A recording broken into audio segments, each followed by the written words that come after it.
Hello again, guys. Welcome to the Slice and Dice podcast. I'm Sam, and joining me today is Phil and no Jono.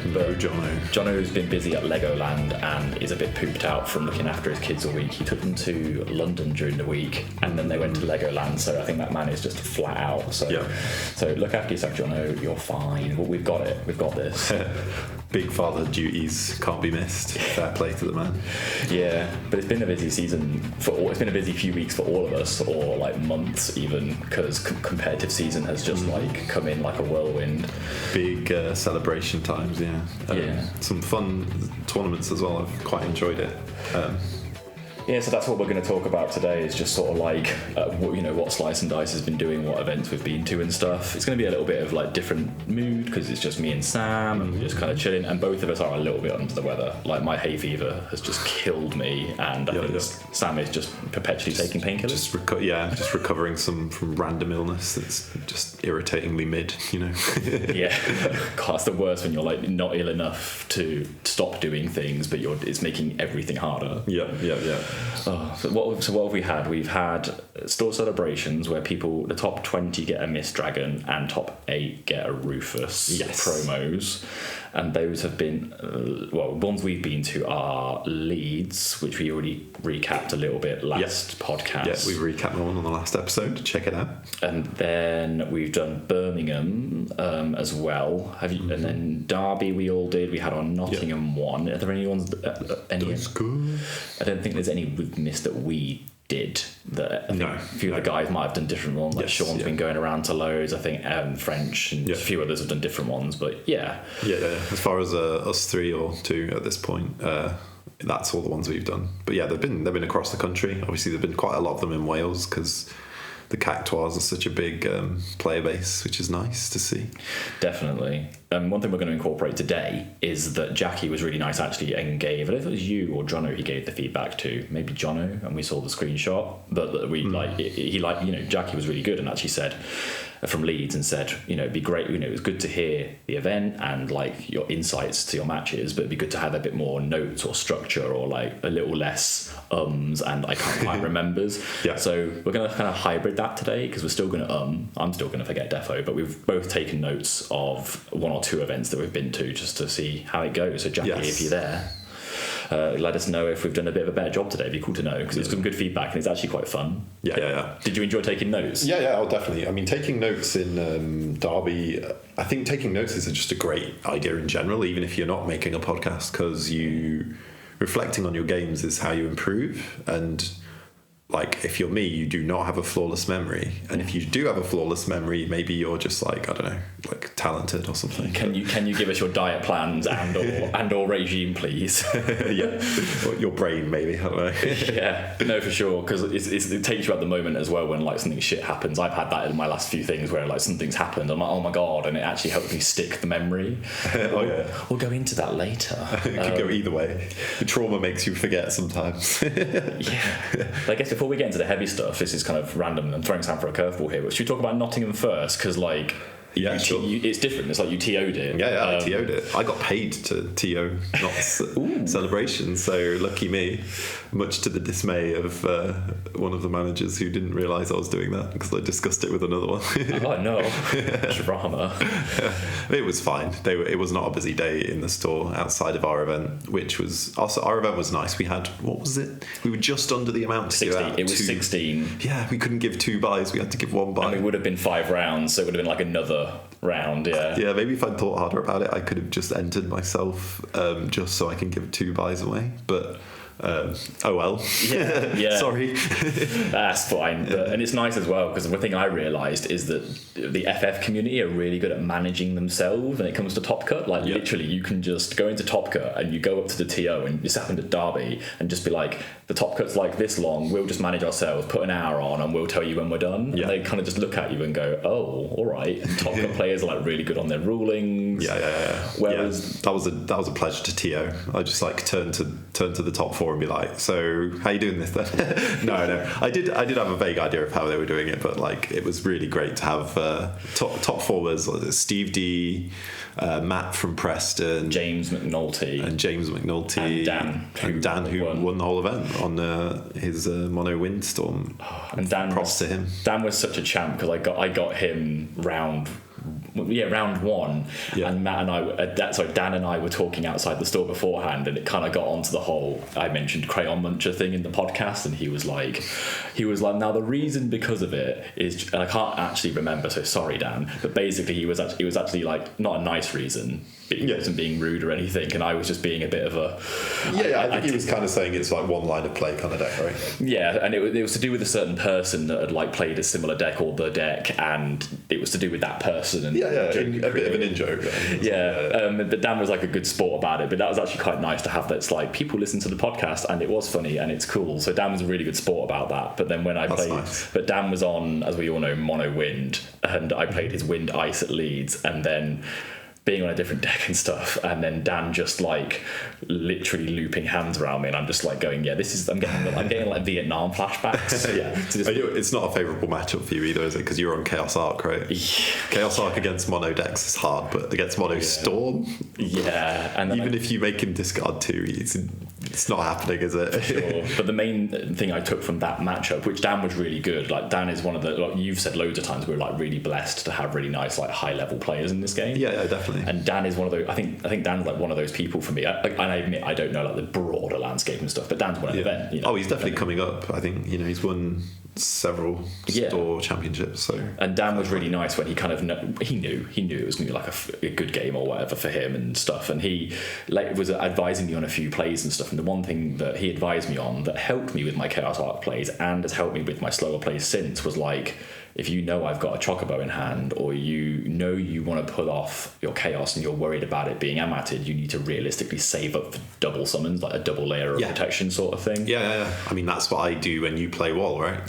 So I do like, I try and put all my abilities on one stack and try and drain all those S abilities. Yeah, so he's helped me slow my game down, because even when I'm thinking, it's basically think 2 steps ahead, not 1, and it's kind of sometimes you go, like think 2 steps ahead if you've got the room, and that's the nice thing about this game is damage. Damage is like your visual representation of how slow you can take it. Exactly. That was really cool. I mean, that's huge, and that's why like it's that balance of being like, oh, I've got this much time. Sometimes you know your opponent's going to put you on 6 next turn, and you know if they double haste, they'll kill you. So sometimes you even take a gamble on being really cool. It can be horrible if it doesn't work for you. Like Merrill, you had that at locals, was it? Didn't you? So I'm just putting a flashback face. Sorry, Vietnam's happening again. But that's the beauty of the game, and it's also why I hate like dying with 3 cards in hand. Like knowing I could have put more on the board. And you just die anyway. But a lot of the time these days, if you're against an aggro deck, forwards on the board to block, half the time they don't do anything. Quistis, 5 Renoa. What is it? Zeramus. There's a million. Is it Zemus or Zeramus? Zeramus in Wall, yeah. It's a million cards that just delete blocking at this point, don't they? Damage 3 and it's freezing.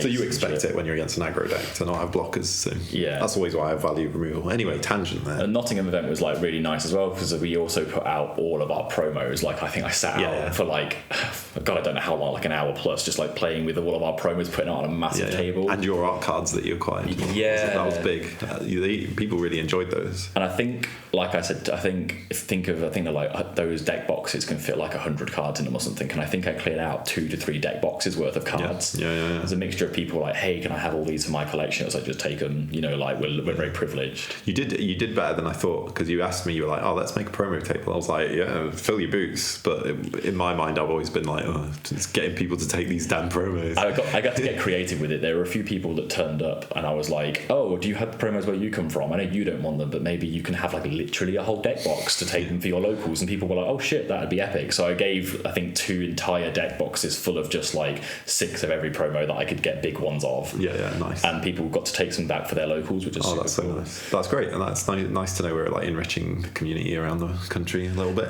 Yeah, but event was run really well. Like I really enjoyed it. It was fun to TO it, and we all know that like I enjoy the YYT's content, so having Steve D playing there was awesome. Getting our seeing Alfie get paired up with Steve in round 2 is just cool. I'm like, right, this literally like ultimate veteran versus youth at this point. It's just kind of cool in my mind. Alfie lost, which I kind of expected. No shade to Alfie, he's a good player, but he's been playing less than a year. Steve, I think I have a suspicion Steve might have the most in-game time in FFTCG in the world. Yeah, who knows? He plays a lot at home, or like he doesn't. From what Steve's told me, he basically doesn't really like online play like at all. So he plays physically all the time. Very lucky, like lives with somebody who he can play and practice with like all the time. And that kind of testing is cool as well, because you can both go, oh, but I could have done this and this. Yeah. So if you're both trying to learn how the games go when played optimally, you can just go, all right, let's rewind and go to the optimal play. And he's got like 12 plus decks built at any one time for meta. But I'd agree, and I also got the treat of playing a bunch of games against him in spoons after the event, which was I was having a good time. This is I forgot. This isn't an event we're going deep into games on, because Nottingham's the one where Sam was TOing and I was doing pretty horrifically, and Jono isn't here, so we are going to go in depth in the other events. But just if you got this far and like, where's the notes? It's like there aren't any for Nottingham specifically. No, we're not going into the games for this. But Jono did really well. He got to Top Cut and then had to leave to take care of his children. It's his son's birthday the previous day or something. And he had like continual. And it was like the Saturday, right? Yeah. He was playing Fire Water Warriors. And it's good big ball build kind of thing. And technically he was in Top Cut, and it was like good that James was also in Top Cut because of that new Earth tinge with the Tulian, which is the Tulian is just lovely. Like, I want to say gross, it's enjoyable. Yeah, it's not really gross. I'd say it's like a niche play, and he's made it work a few times. I've got one of in my current Warriors list, which was inspired by James, partly by James and partly by you actually, because when you stopped me in Derby and I was like, just thinking about my wipes versus things like Tyvas, I was like, what's the point in playing 7 CP Shantae when your opponent's basically done 3 CP pressure? Occurs to me. I thought this was due to my Tulian Squall hyperfixation. I was like, this because I thought this thing where I was like, what if you could basically make your opponent smack into an Opus 16 Squall? Oh yeah, it's a great combo, because you also, does the Squall get boosted? It gets boosted damage as well, right? Oh no, it's combat damage. Yeah, it's like it's 4k if it's attacked and blocked, so it's just 8k board wide. It's always not 8k, which is good. Yeah, but it's there's actually a lot of CP on the border Squall and a Tulian. Yeah, but you can get the Squall out easily, but you'd have to do Tyvus and search Squall off of. So basically Tyvus and Squall off of Montleonis, and then play the Tulian. Yeah, that's one way to do it. Yeah. It's a very niche, and running a one-off, as I've found, running a one-off, if you see it in break zone, the play's dead. So I'm not going to run it because I don't want to ruin the deck. Anyway, but it was nice to see them in Top Cut, which was pretty nice. But I played Chaos Arc for that event and for another one. I went off of 7 Wall, and unfortunately it's just a deck. I don't want to say it's too complicated, it's just that it's too intricate. It's intricate, requires very fine resource management, and because it's very much a threading the needle, play your Chaos and or your Arc at the right moment to break your opponent down. I just was choosing the wrong moments, because it's 100% a control deck. And all of the decks you've learnt on have either been like tempo or aggro. Yeah, so it was very tough. Or mid-range, I guess, because you've been doing some fire before now. Yes, I've done fire in the past. Your previous fire deck was kind of aggressive. But it was the Lunith like Warriors Faris. It's the triple, which worked really well with, and then Ace in the back pocket and stuff. Yeah. But this event went like so badly that at one point I sat with my opponent, Alfie, and we weren't actually paired together. That was so funny. I definitely found that very entertaining. It was the last round before Top Cut, and Sam was like, "Oh, we're just waiting for 2 people. We're like, where are they?" And Alfie and I are staring at each other. And Alfie and I were like loudly mouthing off about how we're going to have the best game of Final Fantasy ever, because we both had a terrible event. And then Sam just looked at me and went, "You're against him." I'm like, "Oh." Oh, We wasted like 5 minutes of everyone's time just sitting with the wrong person. It was pretty funny. And I think Alfie had only like decided that it was us because we both went, oh yeah, we're both like X4, X3, so it must be us. Like we just, it was awful. That was the only, the match that we played was the only one that I won, because I think I went, who's the chap that turned up to Commons that also plays retainers? Alex, is that his name? Yeah, Alex. Yeah, really nice guy. He's lovely. I ended up beating him with Chaos Arc, but it was kind of like, there's no offense. It's no offense to anyone really, but it's like round 4. I'm quite tired, and I'm playing Chaos Arc, and if we're like bottom table at round 4, we're both like doing as poorly as each other. So it was just like a lottery of who won at that point. Was he on retainers? No, he was playing Earth. Like he was playing Earth Lightning. It wasn't like it was WADs, but it was not a very pure build. Oh, okay, yeah. It like took him a while to get into any form of WAD, and I was like, I just kind of got control. Rough start, yeah. Yeah, so I didn't choose the right moment for Chaos Arc, but because I established it, I could just loop it. You know? Yeah. So yeah, but Nottingham was a good bit of fun, wasn't it? So, but the other events I think were we've got more to say about. So which one should we move on to next? So Birmingham was before Derby, so Birmingham first, I suppose. Yeah. And this was I can't remember the name of the town or the game shop, so apologies. Griffin's Gaming. Griffin's Gaming. There you go. So this was the outskirts of Birmingham. This was so quick to drive to, wasn't it? Yeah, it was located in a beautiful, beautiful little patch. Let's describe it as if you're buying a house. It's situated in a lovely part of Birmingham, and when we arrived in the suburb, there was a Greggs. there was outside of the Greggs there was a police car. It's a salt of the earth. Ex-mining town. Except no, it wasn't. It was ex-industrial town. Birmingham. Yeah. Oh man, we sound really classist right now. Anyway. But it was. The shop was lovely. The shop was actually gorgeous. Unironically lovely shop. But we were just like, there was lots of funky smells, and there was like a police car outside of the Greggs at like 9:30 in the morning, and it just set the tone, and we were all just like, let's travel in a group. Yeah. Alfie's chicken bake was cold. Oh, he was gutted. To be fair, so was my sausage roll. So that was my first time trying the free sausage roll thing on Monzo. Fucking great that is. Ooh. So if you've got Monzo Bank and you get one of the memberships, this is not sponsored. Jesus. Sausage roll with your bank account. Yeah, so I pay like, you know, like you can get membership with anything these days. I had a membership where I get like better interest rates, blah blah blah. Yeah. And the part of it, they give me a QR code to get either a free sausage roll, a free donut, or a free hot drink every week apart with my banking. It's just ridiculous. Wow. But yeah, but no, the event was actually really nice. Unfortunately for this one, to get out of the way, this was the event that sparked my post on Facebook about, please can we use official software? Oh yeah. And the store wasn't actually mean about it. Not to blame the store in any way. It was not their fault. No, and they commented on the post that I made later, and were actually just like, they're kind of politely saying we've done what we can and we've not got any responses from anybody, sort of thing. Yeah, honestly, the communications. Sorry to cut you off there. The communications from the tournament sort of organisers or the game organisers to stores can be better. Yeah, it's mainly the distributors. It's nothing to do. It's more to do with the distributors than Square Enix, from what we know. But that's beside the point. They're in charge of the organising. But the main thing it affected was tiebreakers. Like, I suspect that my Rufus that I got probably should have been Mike's, but I played well. I enjoyed my games, so I just have to take the win. You know. Yeah. Because I think they used Magic software in the end, didn't they? Because they used Magic software for this one, and they didn't. They didn't even know that the Square Enix software existed. No, they didn't. So fair play. But luckily, I think that was a good message. But yeah, so let's go through like our rounds and stuff. So this is where we have tried to take some notes. So if you're a notes enjoyer, if that interested you, as I'm talking, because you can start. Go for it. So my round 1 was against James Rylett on Earth Ice. Yeah, lovely lad. I think it was a relatively new pickup for him, but in our locals chat, Earth Ice was something that was going around a lot as trying to develop the like Mimi anti-auto deck, like anti-wall, anti-Kieran, trying to set up an Arcanist goodness, Yeah, like trying to set up all of that. Sort of the TLDR before I go into it is that I won. It was a very long grind game. It almost went to time. It didn't go to time, but it was about 2 minutes off of time. Essentially, a few plays that I've taken note of is how I've done my notes. the initial thing is that he tried to establish a Shinryu, his first Shinryu. I cancelled it with Mog Cat 6, so he didn't get that initial Shinryu search, which slowed him down. I was playing Wall 7, so I was feeling quite confident to get out of slow. On my first Wall, I got out a Mog and was playing a more defensive board, just with what I was dealt. Later on, he did manage to Shinryu wipe me, and what I've written for my notes, like, again, sorry, I can't completely remember, but we did disclaim that.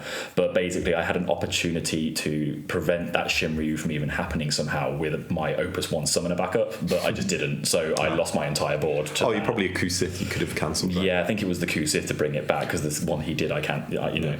I assume the Shinryu wipe was a different instance of the forward Shinryu than the initial Shinryu. Yes, because the first one I cancelled, and then it's the second one he managed to do, yeah.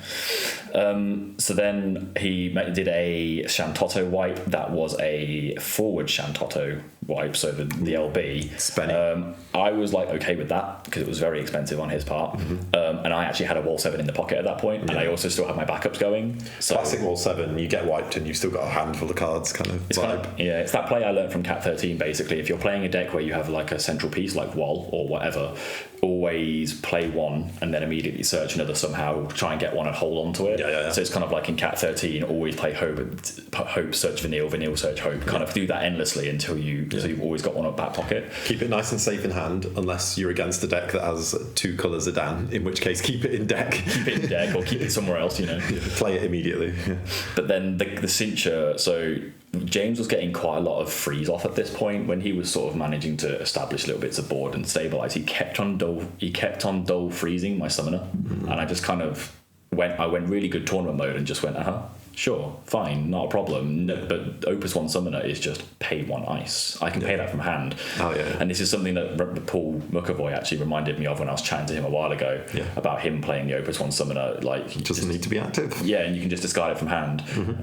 And surely enough, that's what ended up happening, is that he went to go and misdragon my break zone because I established a Gilgamesh, and I just went, nuh-uh, summoner. And he went, fuck, what? And I went, read it, and he read it, and he went, oh man, like, you know, everybody thinks that about backups that do things that require dulling.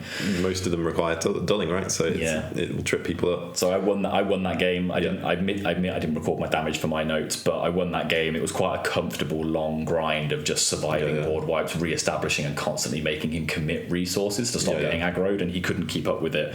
And it was him not managing my board state and understanding my cards is what lost him the game. I think it's quite a hard matchup for Ice Earth against Wall 7 as well. And I will say, as a caveat for James, I know he wasn't feling well that day. Yeah, so he was ill. So maybe he'd have pulled out some sharper plays. But that was my first one. Good. So how was your round one? So Birmingham round one, I was against Mike.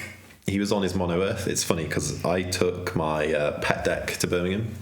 5-drop Una. And I'd been having a lot of success with her in locals, with Siren. Really, like, Siren's very good in the deck with 9 forwards or whatever. You just hit the cancel 90% of the time, which is kind of wild, and it feels very good when you're holding a Mist Dragon that's going to draw you a card with Una. So it's such a fun deck. I was super love that deck, and I'll come back to it in a minute about the deck, but basically taking it to Birmingham was kind of the deflating moment of realizing the deck couldn't be meta. So my first game was against Mono Earth, which is probably a bad matchup because not only does Una doesn't put up enough pressure early game to slow down a deck like that, and also it's got board wipes. It's got cheap board wipes. And the whole point of my deck is like stopping single targeting removal. And having that Siren Una board to build advantage. But he can wipe it cheaply, and he can play easily. So it was always going to be a hard game. In my note, I said I should have played a little more aggressive, but I lost, and I knew that was a bad matchup, so I wasn't too flustered. So that's fine. What about your round two? So my round 2 was the elephant in the room. Let's get it out of the way. I played against Sean. Sean was on Kirin. It's no surprise that, and this is not going to be venomous at all. It is literally just a fact that I dislike Kirin as a deck completely. Not Kirin itself, but basically plays like Cid Randell and things like that. I think it's the Theodore Vane that feels the most oppressive, right? Because you don't get a hand. You don't play the game. I don't think I'd be as animus.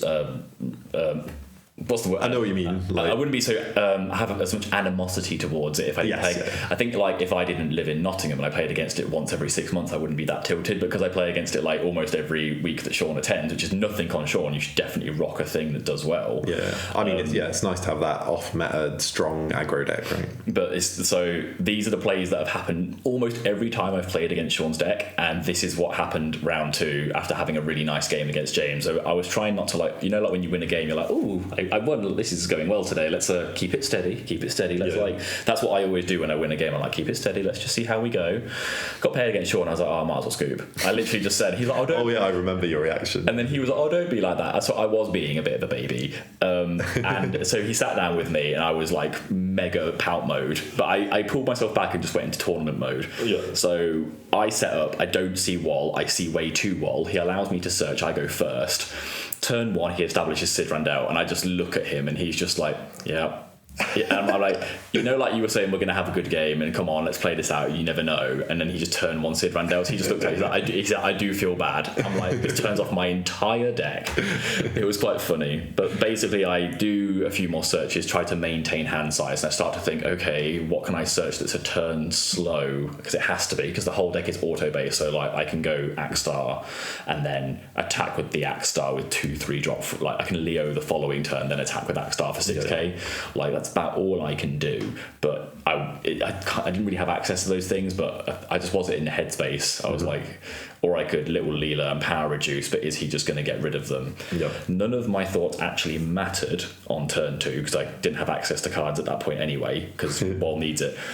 Turn 3, he plays Theodore and then plays Vane. Yep. So Theodore would have discarded 2 turns later discarded 3 2 turns later from my hand. Vane made him do that turn. So turn 1, my entire deck doesn't work. Insane combo, isn't it? Yeah. And then turn 3, I don't have a hand. So it was just like my feelings were confirmed, but it was like life. It was just life, So I think your deck did have a bad matchup against Kirin as well, right? It's just that Wall 7 deck. I've beaten it before, but only if I establish like board first, basically. And it is just it's a coin flip matchup. But I would say Kirin definitely has more potent punchy. It's more punchy, whereas Wall is like a good strong stream of punches. Kirin is bigger and more powerful. But if I can get flow first, and he doesn't see a Cid Randell, I've got a good chance of at least playing and removing. I mean, if you know you're against him and you're on Wall 7. And you have Wall 7 in hand, just pay 8 for it. Don't mess about. Like, don't give him a chance to rip your hand.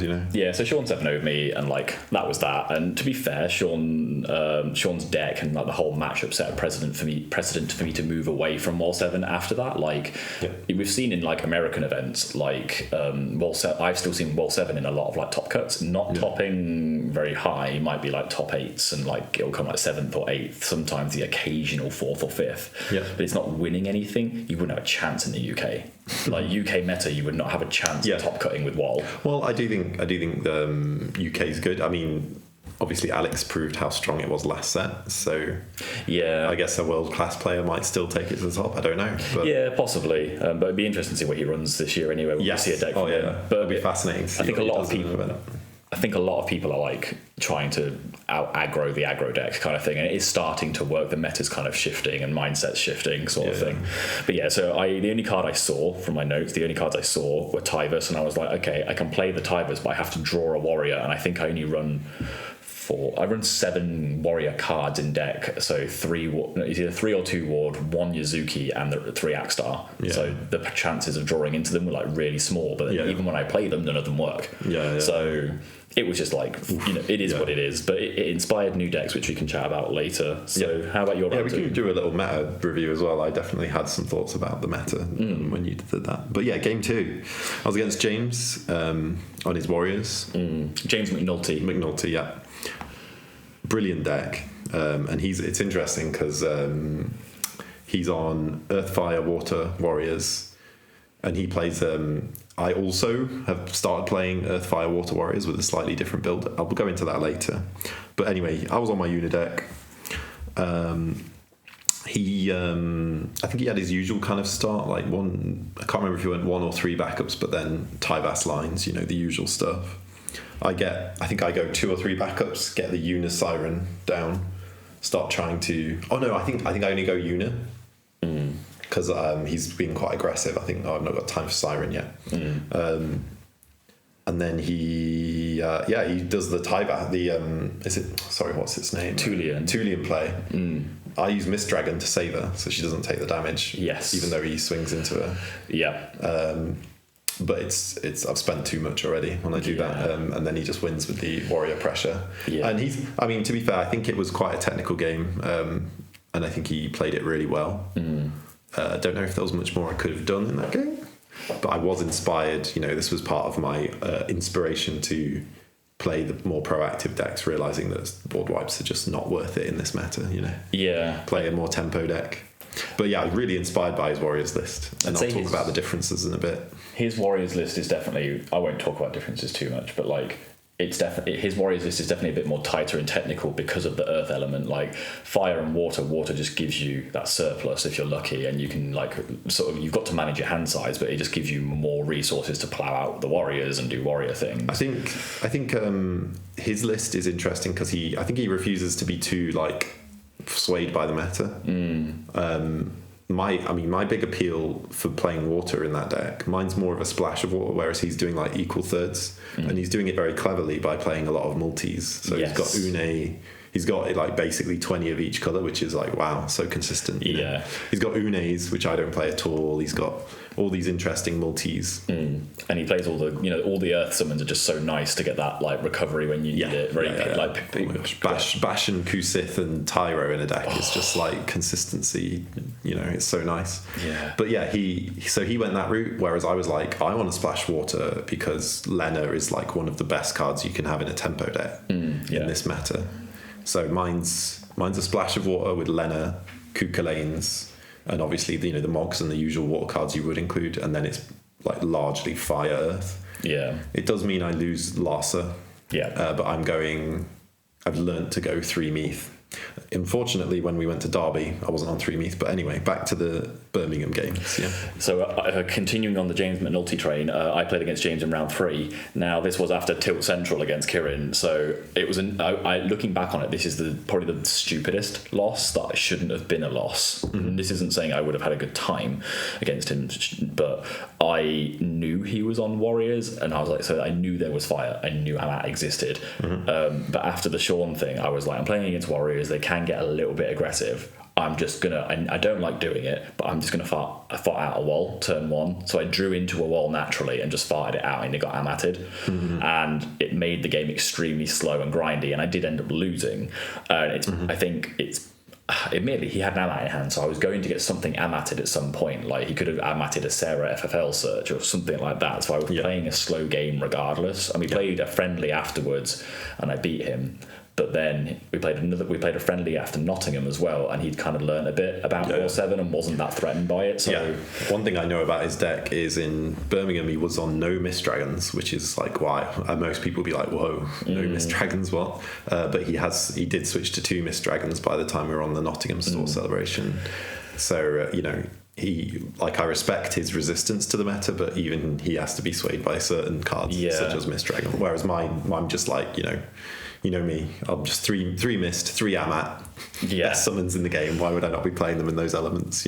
Yeah, but I basically, the game was very, very quickly. So what I did instead was write notes on our friendly, because that did go on for quite a while, which was quite nice. But the friendly was more basically that I managed to establish a wall. I was playing a little bit slower, but he did again at me very early. So that was kind of repeat. But we actually ended up in basically a classic mono Fire / Warriors mirror match where we both had Yazukis out, which turned off his whole deck, and I was just controlling him out of removing my Yazuki.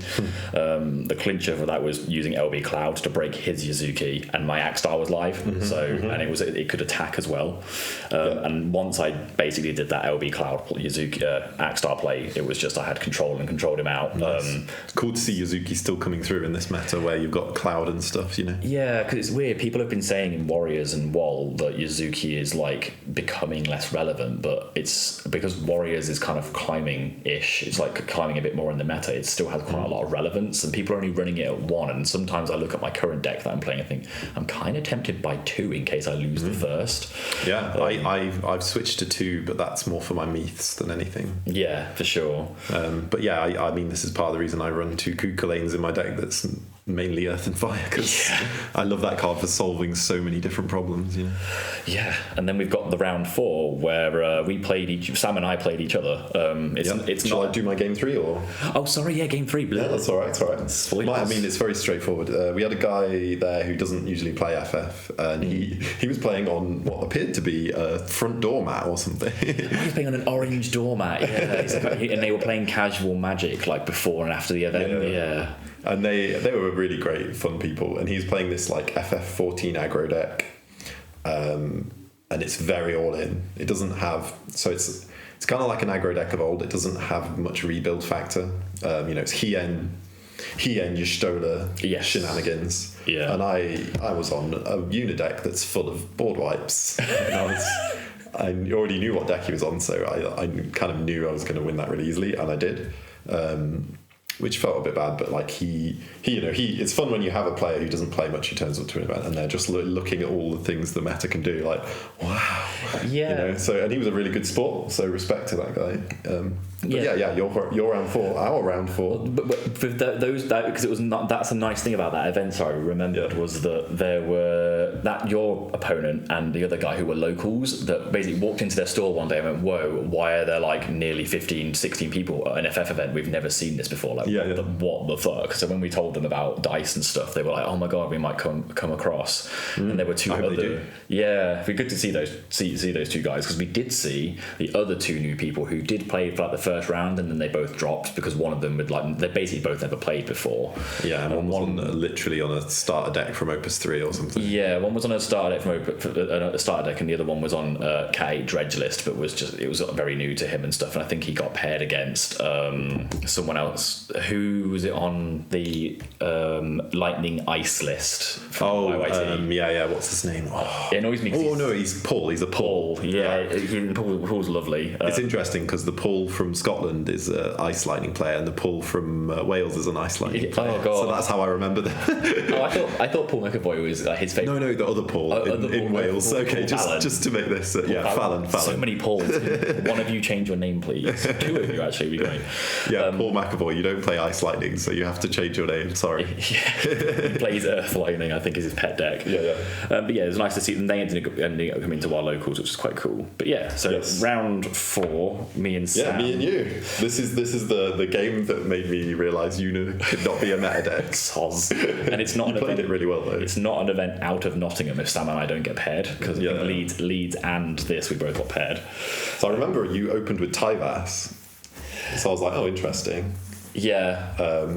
And at some point I wiped you. Yes, you and then you did your wall, which was really smart. And off of the wall, I saw the Irvin, which was a new addition for me. Like, a lot of people had been running Irvin, and this was where my pre-event chat came in really handy. So I sat on Discord the night before, and Sam was one of the people on Discord, and Kinney, and I decided to build my deck right from scratch. So I took the Winter Cup list that Alex played, that I'd basically been mostly playing, stripped it back to what I considered the essentials, and then said, okay, let me add in cards for the meta and ignore what cards I like playing or I think are successful. Let's just like neutrally look at what I think is going to be in the room. And Irvin was a thing where I was like, Irvin will clean up. Break zone removal is huge. Irvin being haste first strike. It's just a good generic pressure card, and that's what it was. I think that's one of your biggest strengths as a player, by the way, to step back, put aside your shinies towards certain cards or like strong feelings about certain, and I think that's helped you like become a competitive player very quickly. So I think I've said it in past episodes, this like, don't be afraid to embrace the meta and like net deck to learn, because I feel like that's when most people hamstring themselves speaking as someone who's done that, I've played this game for years, and competitively, I'm on the same level as you, right? Oh, that's a compliment, but yes. But I think because it's the phrase that I've said it a few podcasts probably, but you've got to keep drilling it home, is like 10% of the people do the world's deck building probably, so relish in it. Like they build decks for a reason, and learn the rules to break the rules. It's a cliche, but it's true. Exactly. But my Irving was really impactful, and it was just you're on a Una deck, and because I started playing your Una deck like the week before, it was gutting because my win rate against your decks with Una was so good, and then on that game it's just I'd learned a little bit more. Yeah, you played it really well. It was just like emptying summons from your break zone, like with Irvin. Yeah, it was pretty fine. But you didn't get to a Una. I had in my notes, so you didn't actually get to a Una at all anyway. That game was just me board wiping you twice and then dying, right? Yeah, essentially. You did Neo X Death, and then you Neo X Death my board. Yeah. And I drew Irvin. Yeah. So it was just like you were just like, lol, guess I lose because of Irvin. So it was just like I knew the matchup better. So it's an example of learn the rules to break the rules, learn the matchups, because matchup knowledge is a huge part of what you do. One of the biggest things in FFTCG, matchup knowledge. So you have to play the meta, and you also should try playing the meta decks unless you really think your deck is superior, and you've proved that. Like not many people do. Yeah, I mean that's like what I respect. Now I've played Dan at 2 events. Like I really respect like him playing wind decks. Like I know wind is just busted. Like I know it's really good, but it takes a very good pilot who has a lot of knowledge. You've got to grind that deck. You cannot play a storm deck in 30 minutes time unless you know the lines quickly. Like if I took a storm deck to, like I consider myself a veteran and a decent player. If I took a storm deck to a celebration tomorrow, I would crash and burn and have brain destruction. It would be really bad, and my opponents would be upset with me for not going quick enough, and it would be bad. I would if I do play Storm, I will sit there and grind though. I'll happily play against myself to make it correct. But by the way, note about our game, I did hit I'm on like 20 something experts on that deck, and you dodged all of them, so I will say that made a big impact on the game. I remember that actually. That was pretty funny, but I ended up coming 7th and got my Rufus, and where did you? I was near bottom, but I had a win. So and you've had you had a Rufus at Leeds, and you do well generally. Yeah, I've had 2 Rufus overall in celebrations, and what was that? 3 events we've done? At that point we'd done we'd done Leeds, then Birmingham was second, and then it was Nottingham. 2 out of 4 Rufus, I'll take it. But So Derby I'm more regretful of than Birmingham, because because Birmingham, I knew it was my pet deck, so I could accept it going either way. But so go ahead. Birmingham, by the way, I ended on X2, so it's kind of weird getting a Rufus on an X2, but there were a lot of X2s in the room. Yeah, and these celebrations are usually about 15 to 20 players, right? But damage was not the thing that was accounted for, so this is why software is really important as a PSA, only because I didn't play. So Mike, who we reckon should have had my Rufus, played against French and against Sean. Those guys did well, right? And those guys came in top cut, and he didn't come top 8. I didn't play. I played against Sean. I played against James, who didn't get into top cut. I played against the other James, who didn't get into. And me, who didn't get into top cut. I played against 3 worse players than Mike's matchups, and because damage wasn't accounted for in the tiebreakers, I think Mike and I should have swapped places possibly, but we weren't to know because of that point. But so it's an important PSA of do you use the official portal or as a backup, and it's better than it used to be, the official portal. Oh, way better, way better. Honestly, I need to write a guide for that actually at some point. It's on my to-do list. But the last event we've got to talk about is, like Sam said, a slightly regretful event for a few of us and amazing for others, is Derby. And I didn't do too badly, but I just regret not doing better, because I know that this Warriors list is really good. Yeah, Derby for me was, so Sam's got notes for Derby, I don't, because the spoiler for me is that it was my second event on Chaos Arc, and it was dire. Round 1. So if I do my round 1, which I honestly can't remember the others, but it's because it was just a sort of event. Round 1 I went up against Likey, and Likey was on Kirin. He's on the Sean-tron. And so, Sean-tron, as it's been dubbed by the northern guys. But I went up against Likey, and admittedly, I'm sort of like Likey, I know you listen to podcasts, I was a bit of a dick to Likey as well. Because Likey was recording his game. Having prima donna moments at these events. But it's because Likey was recording all of his games. But he's recording them for him. He's he's props not to him for doing that. That's just another smart strategy. And I just said to him, I don't want you to record me, like straight away. And he was like, oh, it's just for me. And I'm like, I don't want you to record me, but it's because I knew what was going to happen. Like I was just tilted that I'd been paired not against Sean, but against another Kieran deck, and surely enough, turn 1 Cid Randell, turn 3 Theodore Vane. I did manage to marginally stabilize. Like I started to build up, but I never saw chaos, or I never saw like anything decent.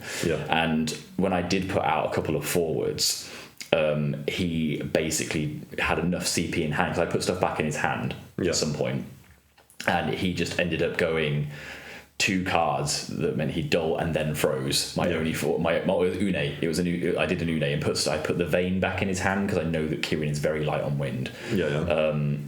And then he just went, oh, I've got really loads of cards in hand. This is really awkward. So I'm sitting there with my Une going, okay, we're moving. He's like struggling. And then he just went, something, admittedly, I can't remember what it was, something, dull the Une, Surges, freeze the Une, swing a lot. I'm like, The ice LB's added to the to Sean's deck a lot as well. Like, it's a force to be reckoned with, and he was on a mission to get people to recognise its power. And I think that Derby event, Steve admitted that it was better than he thought it was. Yes, and nice for Sean to finally get that. And he actually beat Sean on his own, like the map. That was funny. The master. But my apologies for being a bit of a whiny baby. But it's fine. You're having an off day. It's whatever. But I continued to lose everything almost 7-0. Almost every game was 7-0, mismanagement or chaos arcing way too early, and that was just kind of a theme for me. Again, I do think this is because you've learned on a bunch of tempo and aggro decks, and then you've switched to this heavy control deck, and it's just a completely different game in that regard. I've been having to learn tempo now, 5 or 6 years into my development. So because I've always just grind on control. But I'll go into what all these hard losses resulted in later, because we'll talk about other stuff later. About what these events have been. But we can have that interesting meta chat and stuff as well, which would be cool. So how my Derby games. So I switched over after recognising that Unideck was probably a pet deck, even though I love it. And coming back to Unideck, when I played Steve after the Nottingham celebration in Wetherspoons. We had amazing games where I was on Unideck, he was on Ice Lightning. And it's so cool to have someone of his stature in the deck building side of the game recognise your pet deck as decent. Yes. He was like, I hate that you play Remora. And he said this was the most convincing 5CP unit deck he'd seen, which is a huge compliment for me, because I know he hangs around with good players who like this card as well, like Jacob in Wales. Shout out to him. Lovely player. So yes, I loved that I had that icing on the cake of the Unis story. So it goes back, I guess it's a pet deck, but then remembering how lovely it is to play. But it's the best pet deck. The best pet deck ever. Anyway, Sirens are broken basically. I need to try the Rydia versions and the Emperor FFL version. I got that list you've made looks so stupid. Anyway, Derby games. Focus. Game 1, I'm against Frenchie.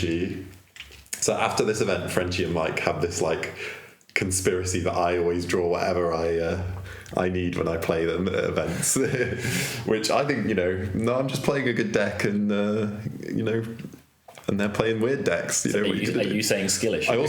I'm basically slightly saying skill issue a bit there. Sorry, lads. No. To be fair, I think Warriors have a good matchup against Mono Earth that Mike runs. So that is what it is. But I did draw just the out when Frenchie plays Dark Neo X Death and Charlotte or something to support it, which is a nightmare board for a lot of decks, a lot of situations. I run 1 7CP Shantotto. It's in my opening hand. I just play that down and the game's already over essentially. So I don't think there's much more to say about that. Unadulterated talent. Pure talent. Yeah. So you can see how the theory comes up, but I do think there's a bit of psychology going on there as well. Yeah, for sure. Personally. And in game 2 I am against Mike. He's on Mono Earth and I get the turn 2 Tyvas, which I know is such a strong play against. Tyvas Mog, foul against Mono Earth. Yeah. And I think I even get my Lena down, and it's very smooth. There's not a lot of notes because I remember it being like it was like 10 minutes of time gone at most, and then we played like 2 friendlies. Yeah. And I don't usually play friendlies at tournaments because I want to conserve my mental energy. But I felt so guilty that I played friendlies. But anyway. Yeah. Yes, game 3, Kinney. So this is where things start getting a bit messed up for me. And to be fair, I don't remember making any major misplays in game 3. Kinney's on a deck that I've tested against a lot. He had a cuter version, so it's 4-color wall with Warriors of Light, Refia, Faris, all that good stuff. And he went on to win the event. So he did. Yeah, this was the event winner, by the way. Which, like, fair play to Kinney beating Kieran decks in 2 best-of-3s together, right? Yeah. Like he's and Sean's. So like big up Kinney. I was really happy for him. He was so happy at the end. He deserved it. Yeah. I was giving him high fives a lot. He deserved it. But in this game, I didn't see an early Tyvas, and this has resulted to my changes. Okay. Because I was only on 1 Meath in this build, 3 Tyro. So I didn't see an early Tyvas. It didn't really put enough pressure on him. And he gets like a nice Refia situation going off on 3 backups. Yeah. And he's just too stable. I think I wipe him, he wipes me, and then the game ends with his victory, because in a long game, I think 4-color wall's always going to win, really. Yeah, the moment it gets its pieces down, that Refia just reaps value. Yeah. It's insane. I know how I should interrupt it and everything, but it wasn't going to happen without, you need that pressure of turn 2 Tyvas against most control decks, and all control decks, I would say. Yeah, the game. Even turn 1 Tyvas against mono win. Sorry, go ahead. No, so I was saying the game is definitely undoubtedly sped up. We all know it, but it's notes like that where you can't really say much more than I didn't get my piece down. Like, turn 2 or 3, the game just kind of undid from there. You can say why it undid and stuff, but the game basically only would have changed if you got a Tyvus down earlier. And these are the windows of timing we have in this meta, where you know your matchups and you know if you've done your play too late or whatnot. But this is where it leans into before you go into your next game of if the meta is faster, and this is some advice that you and Jono and people give all the time, as well as I've seen it in the Cactuars Discord, because they get quite a lot of new players in from online and at their locals asking they've got a channel which is help me with my deck, and something that it's a mixture. This is a mixture of what slice&Dice has said and what Cactuars say is play whatever deck you want as long as it follows the rules of the meta, and as long as it follows the conventions of deck building. So obviously conventions of deck building being issues for a lot of new players who don't know that. But in this case, conventions of meta, if you're playing a deck, it's got to have its key piece early. Or if it's... Especially if it's a tempo deck. Yes, whether it's like a key forward that farts crap out like Tyvus, or if it's mono earth and you need to curve out your backups mega fast, it's got to achieve its apex fast. Yeah. Yeah. And good advice in general. So yes, game 4, I'm again against Ant. I'm quite pleased he's been doing well as well. He's also on 4-color wall. He's going with a Tyvas package instead, and he actually does the Uno reverse. He does Tyvas Mog on me. Oh shit! Okay. And I'm panicking a little bit. This is where a bit of a mental game comes in, and I go into a Tyvas play, knowing that he's going to break his Mog, because I'm like, I just have to push through this. Yeah. And then I have Axstar and Alphino in hand, and I'm like, and I brain fart a little bit because my brain's like, oh, you've got to put pressure. You're against 4-color wall. We've got to put pressure. And I'm like, oh, okay. And if I play these, I must have had like a Leo out. I can kill his Tyvas. Yeah. So I go Axstar, and I'm like, and I'll get the Alphino, and I'll get a search. Great. Yeah. And then Ant's like, still can't search. It's still the same turn. I'm like, oh no. Oh my god. So I've paid a bit off curve for that. Yeah. And then he's got enough to win the game at that point. I've lost a bit of value. Yeah. And that was just an out misplay. Losing my cool there. How is this deck different with the Tyvas package? Because if it's 4-color wall, so it doesn't run the Refia stuff. It runs just Warriors instead. He runs Faris without Refia. Oh. And he likes the 4-drop arc that reveals. Yes, no, this is right. I played him yesterday at locals. No, that I'm remembering now. Yeah, that's fine. Yeah. I was in a situation where I was forcibly, when I was up against my locals yesterday, I had 5 monsters out on field with the 5-drop realm, and the only card that was viable to bounce, because I have to bounce, was the arc, because I either bounce the Faris and take damage, I made all the pieces, and it was like that one you get a direct search, and not a top 4. That one's just gross, and I'm like, I think that arc went back to his hand at least 4 times. Yeah, and I'm just it's rough doing bounce in this meta when everything's got strong enter effects. Yeah, but no, and Ant did really well as well. He told me yesterday he's been pushing events a little bit harder than he used to because, like last year, for example, just because he's doing that bit better and he's got confidence. He's building up. We've got a solid team coming up in Slice&Dice. I've got to say, I love that. It's a bunch of decent players. Yeah.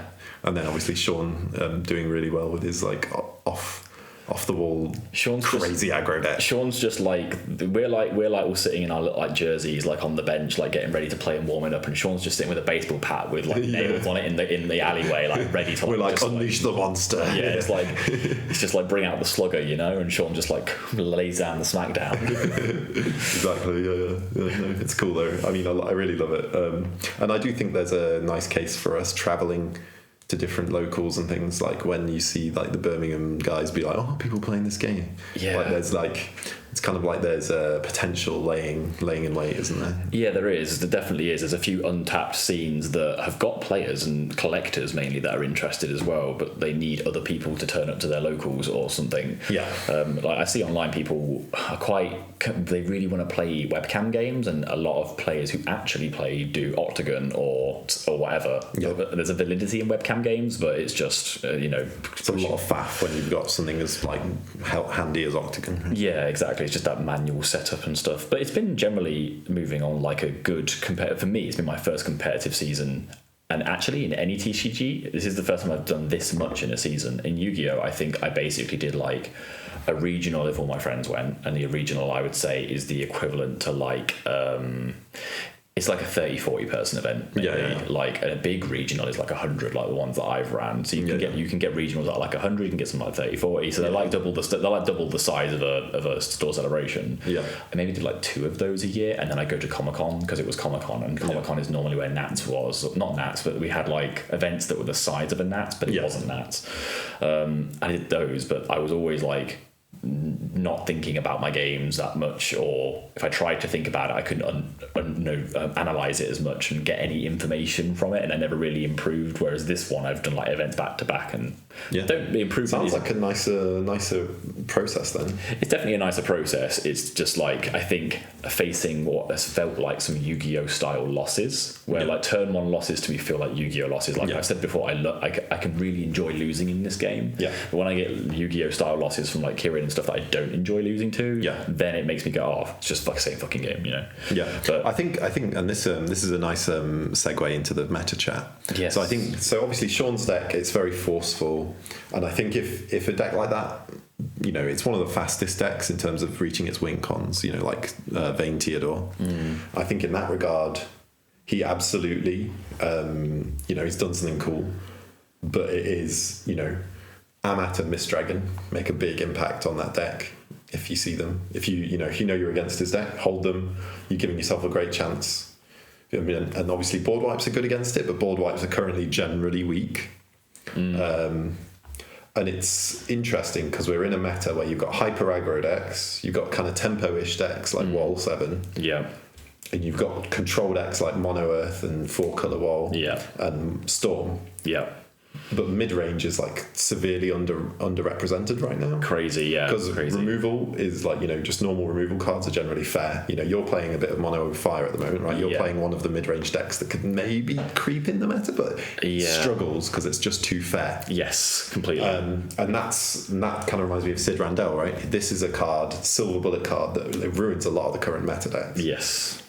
But it's terrible against mid-range decks. Yeah. It's awful. If you play against fire, you're just like making yourself lose. Yeah, pretty much. That's why, So it's indicative of the meta that we're in these positions. And then these kind of Yu-Gi-Oh games, I don't think they are a common game, because if Sean's deck was, a S-tier deck, maybe it is. Maybe it's not proven that it is. Careful. Yeah. I'm not saying it's not. I'm just saying...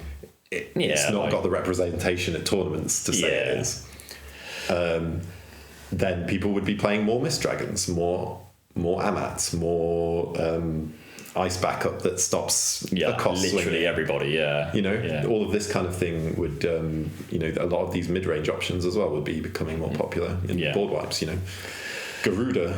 Oh yeah, Garuda would be great. Garuda, new one, a Garuda. Yeah. I mean, it's not amazing against Sean's deck because it does 8k, but I think most of his forwards. So Kirin's a 9k. Theodore is often a 10k, but sometimes smaller. Yes. So you are often facing a big couple of guys if he's done a Kirin and a Theodore, but Garuda kills the rest of them. So yeah. Anyway, so I do think it says a lot about the state of the meta rather than like a typical experience. So it's unfortunate that you have had that experience repeatedly, but it isn't a typical FF thing. Is what I would say. I'm kind of glad you have to have that silver lining, but I'm glad that I've had it early. Yeah. And then you kind of I'm trying to pull myself out of it right now, which is going okay. Like I said, Mike had the joke with me where I said after Derby, which is the last event I've attended, I was like taking apart all my decks.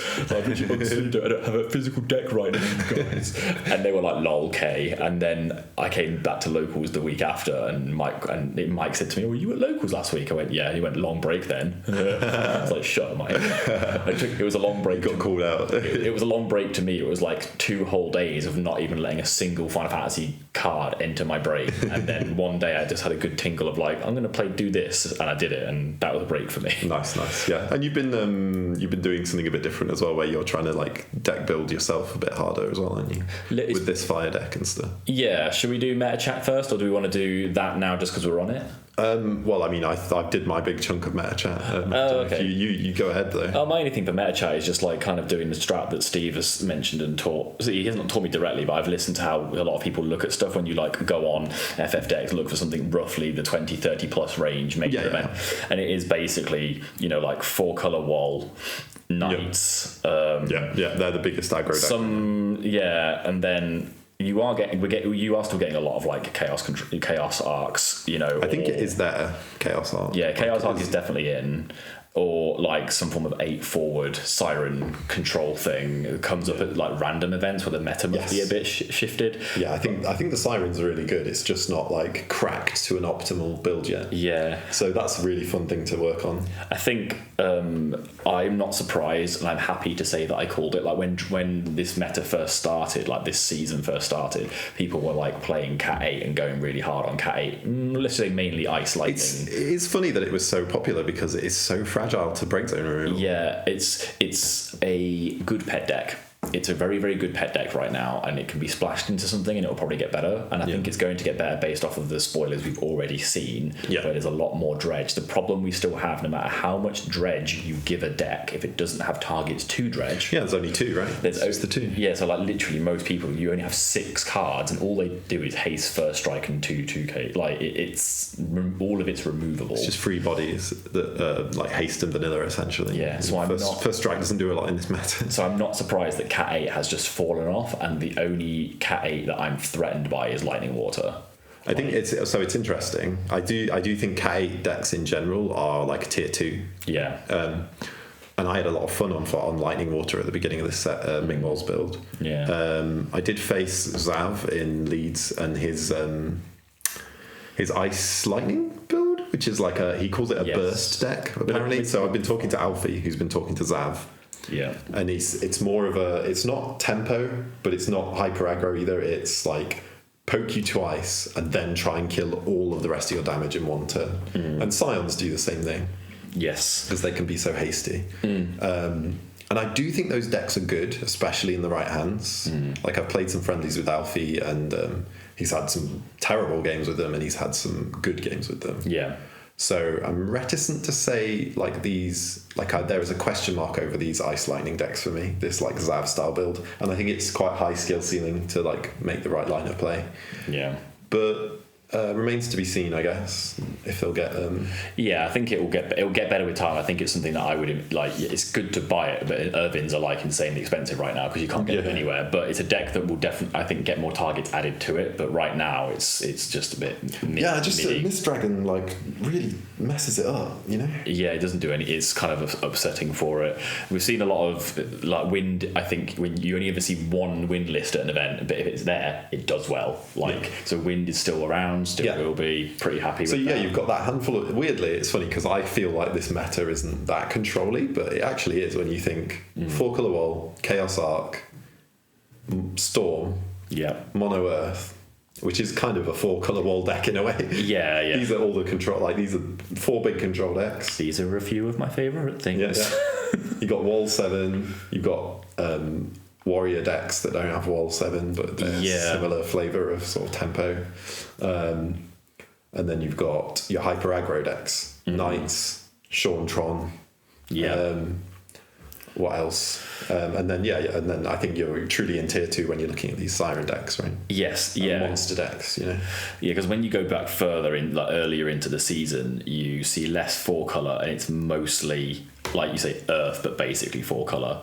And then like a little bit of mono water, a little bit of lightning, a bit of FFA. I still want to like see if mono water's how it's doing, because it's a deck I always like, and it's the good thing about mono water is it never feels like the game's truly over, because you're just always interacting, and you've always got this steady efficiency, you know. 6-drop Leviathan just brings the game back. Yeah, exactly. Well, I mean, like, free casting a 9-drop Leviathan definitely brings the game back. Yeah. To your break zone. So that's the thing with like FF8, you feel like your whole strategy is ruined by Mist Dragon. On water, you're like, okay, I'll just play this 1 CP Ash and kill a thing and have a 9k body. You know, you've got pretty good consolation prizes, and then Tidus, you know, is huge. Although it's crazy how Tidus can be played in so many not water decks so well. Yeah, definitely.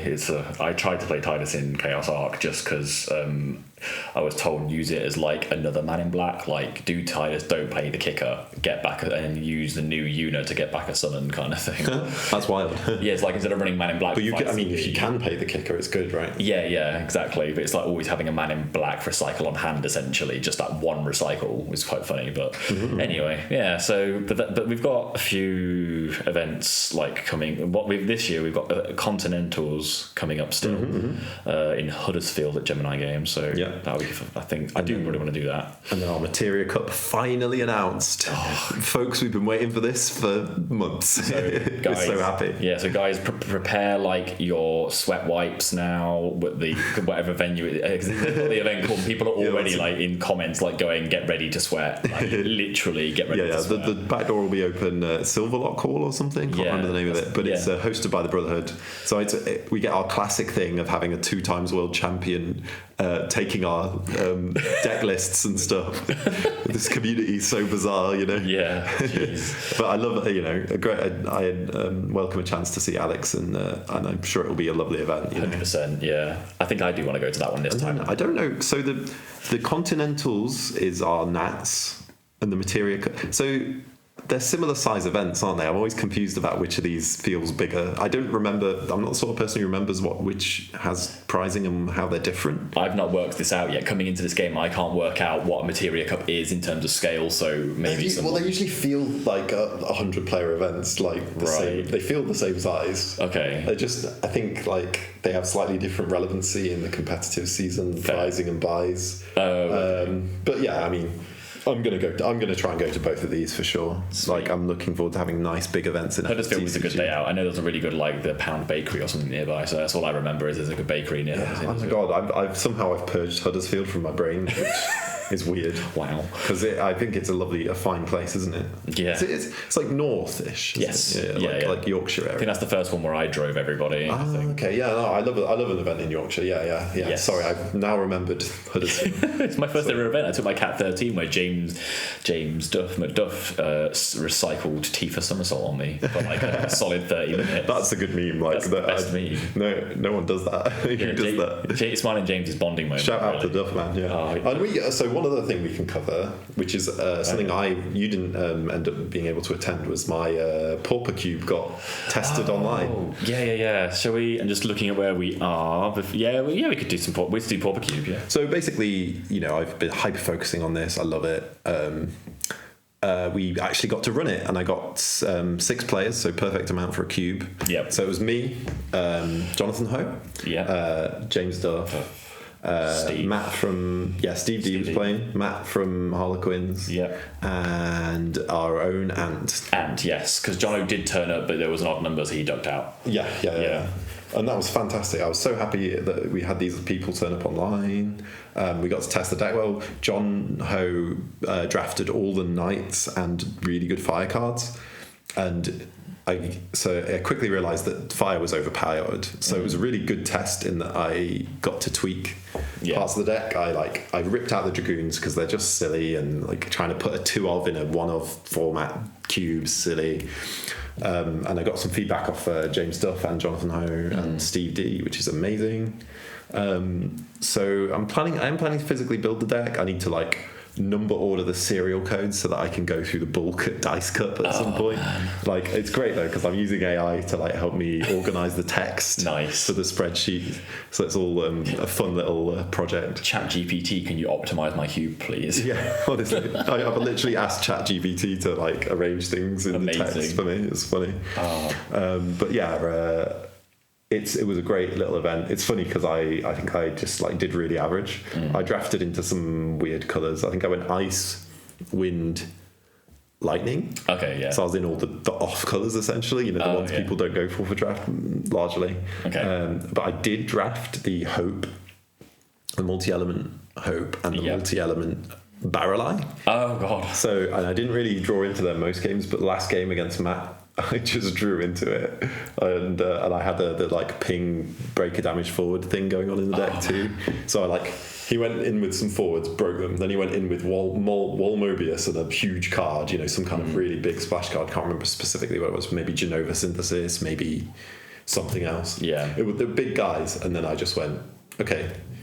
And it was his hand ditched for that point because he'd already played things out that I'd broken. Yeah, and then I went okay, Hope, Shiva, and then, or was it Barrel Shiva? I can't remember, one of those. And just Dole throws this huge forwards that he spent all of his CP on.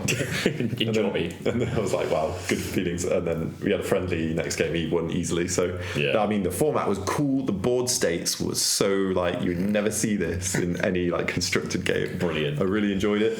It was a shame that, like, John Hogue just got all of the best cards and, like, just won very easily. That someone does, though. That's just like draft, isn't it? Yeah. Well, kind of, but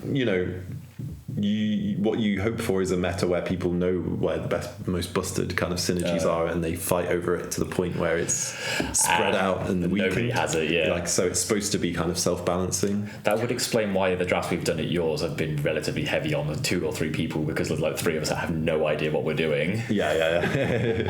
Fair. They're really fun though. No. Do a draft if you can find one of those boxes online where it's like Opus for English something, or even your native language. It's like 30 quid, buy it and do a draft with it because they're really fun. Yeah, absolutely. And like drafting's so fun. If you want to have fun with this game where you're not always doing the same thing, having the same meta, do a draft, make your cube if you want. It's a big project, by the way. If you make sure you've got the hyper focus if you want to do that. I haven't noticed. If you like spreadsheets, it's a treat. But that was great. And I have adjusted the cube. I've debuffed fire a bit, and I've buffed up lightning by pulling most of the dragoons out and adding more removal. And so it looks a lot more balanced. Earth's already got some busted combos, so I'm planning to physically build it, but I also, because of the success of that online test, I'm also tempted to run another test. So private message slice&Dice, join the Slice&Dice Discord server. Send me a message if you're interested in playing any weird pauper cubes or other cubes online, because there's a sick draft cube simulator that some unknown god programmed, and it works so well. Like, you can just bang out a draft, like the drafting section in 30 minutes. Opens virtual packets and stuff. Yeah, and you pass them around. It's so good. Nice. And you can see who you're waiting for, so you can bully them. It's, wow. Savage. No, but genuinely an awesome time. So great stuff. Nice. Well, to finish up, we've got just for people who may not know, coming up, we'll basically, we've got Continentals, like we said, Materia Cup, like we said, and stuff that isn't announced yet, or if it is announced, I haven't seen it. We'll have the last chance qualifier later in the year. So literally, if you've not gotten what you need from any of the events, there's the last chance qualifier to get your qualifiers for Euros and stuff. And we'll have Euros itself, we'll have Worlds, and we'll have Winter Cup. So there's plenty more to look forward to still. And for those of us who, this is more to me, and to go on to what we're going to do to improve for the rest of the year. I'm not considering myself down and out, but I'm definitely not pushing hard anymore, and I might attend one thing or 2 things, I don't know, and we'll see. And then definitely Winter Cup, definitely maybe something else. So I've gone back to basically mono routes. I've basically gone, I'm going to choose decks I think might teach me things rather than playing different style power deck and hoping I can do okay-ish with it. So I'm on mono fire at the moment and mono water. Yeah, I think it's really good for you to play mid-range decks because there's good lessons to be learned in mid-range about value and timing and all these different things.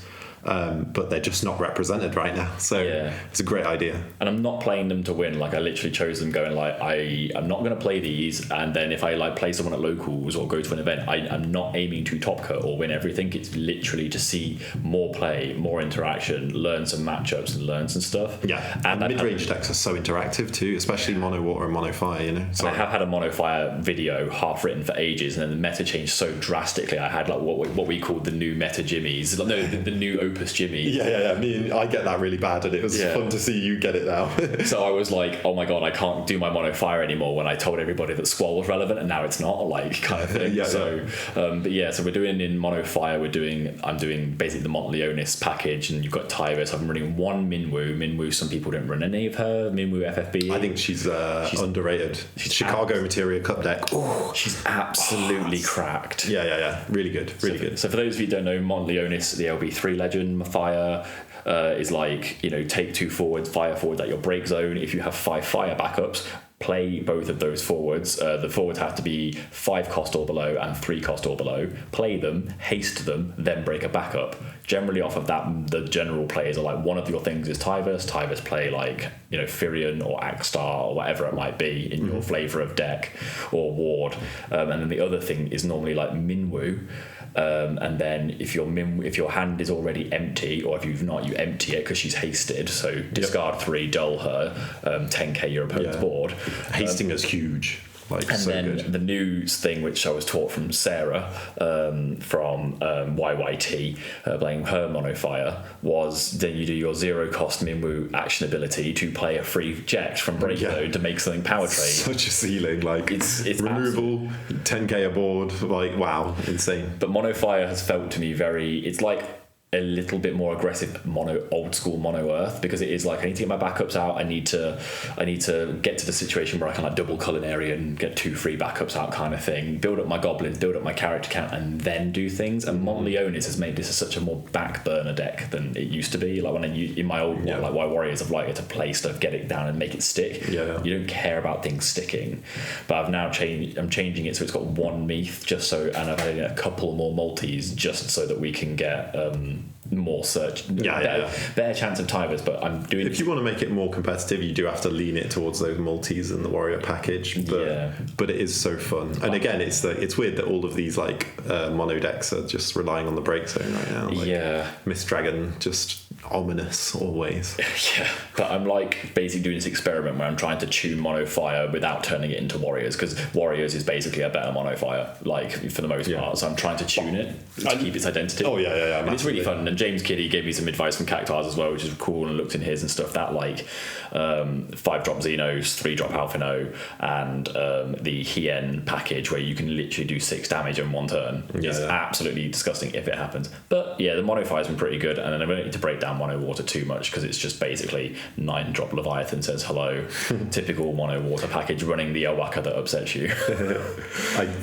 Why would you play that card, honestly? But so it's been nice to play 2 different like mono decks, and I'm kind of just swatching between them constantly and seeing what interaction I get out of them. I think the thing I like about mono fire is like the excuse to run early game removal. You like, it's such a luxury that you just don't get on many decks. Like 1 CP you're free.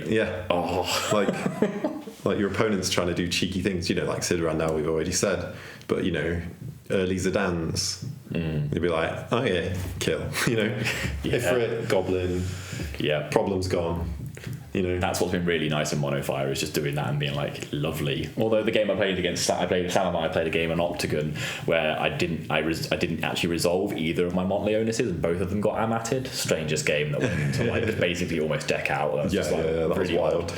But what are you doing like after you've done all these events and you're thinking, I might go to this event? What are your deck thoughts right now? So I'm still tuning my Earth Fire Warriors with their Splash of Water. I think it's really good. It was performing at locals. Beat Mike in a best of 3 last night. feels good. Feels like a good tempo deck. Like the fact I get to play Lena in a deck that's also running Amat and Mist and the free stupid pressure from Warriors. Yeah. It's easy. I love interactive games, so I'm like, ooh, I like trying to cram in as much little bit of interaction as I can. Like I've added those 2 Kukulanes, and I've just cut Alphino for Phonics.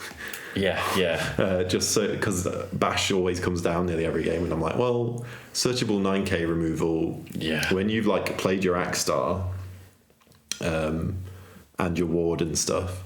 Yeah. Or their forwards are 10Ks or stuff. I guess this is partly influenced by playing against Linden, who's Golbez and stuff. Yeah. 5-drop water Golbez and stuff. Or like 5-drop lightning Golbez to reveal forwards. When you're against a bunch of those, you want things like Phonics. But I think in general it's still good to have this searchable piece of removal. Yeah. It's also a forward. It's just really nice. Yeah, my Cat 6 deck runs 1 Phonics, and it's exactly the same use case. It's just so handy just having that extra thing when all your other things are slightly out of the way or dealt with. Such a like bullet of a card, isn't it? I love and then it. It's just I'll make it a forward. I'll do it again. I'll keep recurring, on making it 9k. So awkward to kill as well.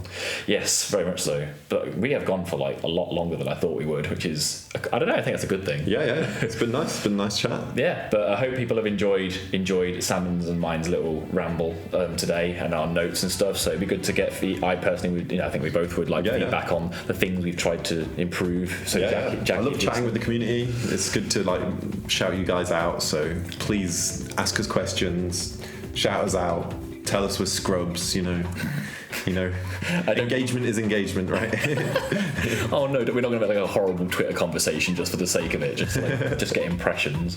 But yeah, do we have a Twitter Slice and Dice? We do. Oh my god, we should get one. We just have Facebook, so you can shitpost. And I'll just put my current hyperfixation of like what card I think is okay. I can't believe really we don't have one.